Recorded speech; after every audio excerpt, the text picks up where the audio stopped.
My name is Jim, and I work in the Office of Military Services here at George Mason University. I'm also a veteran and a full-time student here at the university. I'm going to talk to you about the Post 9/11 GI Bill, Chapter 33, Educational Benefits from the Department of Veterans Affairs. Everything I'm going to talk to you about this bill today has to do with somebody that's 100% and also an undergraduate student here at the university. So let's get started. First, let's talk about the housing allowance, which is $1,941 per month. Now, just like it was paid to you while you're in the military, the housing allowance is also paid to you in arrears, meaning it's for the month that you've already served. So for example, let's talk about this upcoming term, the fall 2010 term. We have 2 days to serve. That's August 30th and August 31st. So in fact, if you're a new student and you haven't utilized this bill before, and the fall term is your first time that you have utilized this benefit, you would expect 2 payments and 2 housing allowance payments for those days served, which is very simply, you take $1,941 divided by 30 days of the month, and you get $64.70. That's per day. So take your $64.70 and multiply that by 2, and that's your first housing allowance payment for the month of August, or for the fall term. Okay? So you would expect that coming up on the 1st of September. And then you'd also subsequently receive your book stipend. Whereas the book stipend and the housing allowance is paid to you directly. When you originally applied for this benefit through the VonAmp application online through va.gov, you filled out your account information, the bank account information that you applied there. That's where this money is going to go. So it's paid to you. And then your tuition and fees portion is paid to Mason, or whatever university that you happen to be attending. But again, this is specifically here at George Mason University. So this housing allowance payment, like I said, paid to you in arrears and paid for the days served. But I also want to mention break pay as well. It's important to note. So break pay is 56 days. If there's anything more than 56 days between one semester or another, then that means you won't qualify for break pay. Now, break pay is optional. So basically, what that means is pretty simple. When our fall term ends come December 17th, the spring term's not going to start until January 20th. So what about those days served in between then? Rent payments are still the same. My mortgage is still the same in December. It's not going to change. So I'm relying on that 1941. Well, as long as I'm certified appropriately, certified and as quickly as possible, preferably before the 15th of the month prior, you'll qualify for what's called break pay, which means you'll receive the full housing allowance, the 1941, in December and also in January. But also thing to note is just because you don't receive that housing allowance or you don't qualify for break pay, then that means you're not going to lose any money because you're not. Because you won't in turn lose any educational benefit. So basically, what all that means is because you qualify for break pay, you'll get charged 2 days in August, and then you'll get charged for September, October, November, and December. So then an additional 4 months. So out of your total 36-month allotment, you're going to get charged 4 months and 2 days for the entire term. All right, so that's enough about housing. Moving on back to book stipend. So take your book stipend, let's divide it by 24, and let's look at books per credit hour, which is roughly $41.66 per credit hour. So if you come here and you take 12 credits for the fall term, roughly 12 times 41.66, about $500. So would expect $500 for your first book stipend.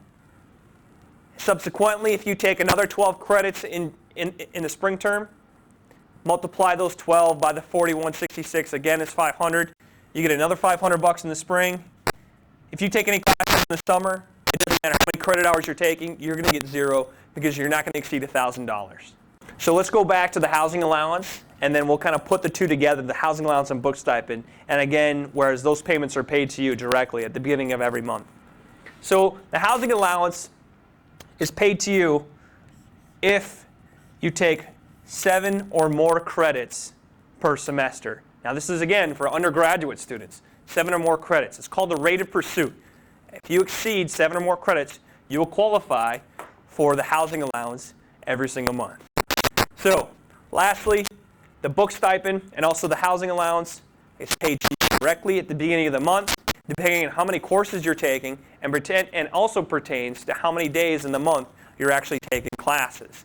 We talked about break pay, and then we also talked about your book stipend, whereas you can't exceed $1,000 per semester. So let's move on. Let's go to tuition and also the fees. Whereas the tuition and fees are paid directly to the school. So tuition for the state of Virginia is $353.50 per credit hour.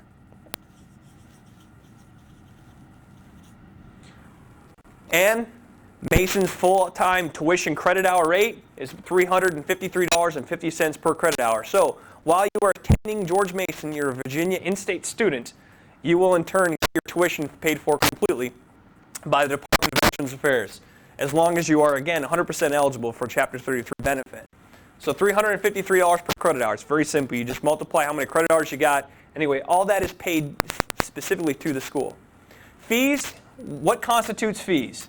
Well, some of the fees that you are going to receive here at Mason are, you receive $100, that's the educational resource fee, and then you also have a $250 one-time orientation fee. Now, this one-time orientation fee and the educational resource fee will both be paid by the Chapter 33 benefit. Your fees will not exceed $3,841 per semester. So, while you're attending Mason, any fee that's associated to every single student will be paid by this benefit. A good example that is not, parking is not an example of that.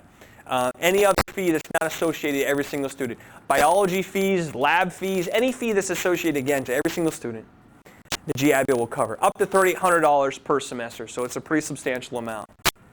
And again, this portion, the tuition and fees portion, is paid specifically to the school, whereas the BAH and book stipend is paid directly to you inside that bank account.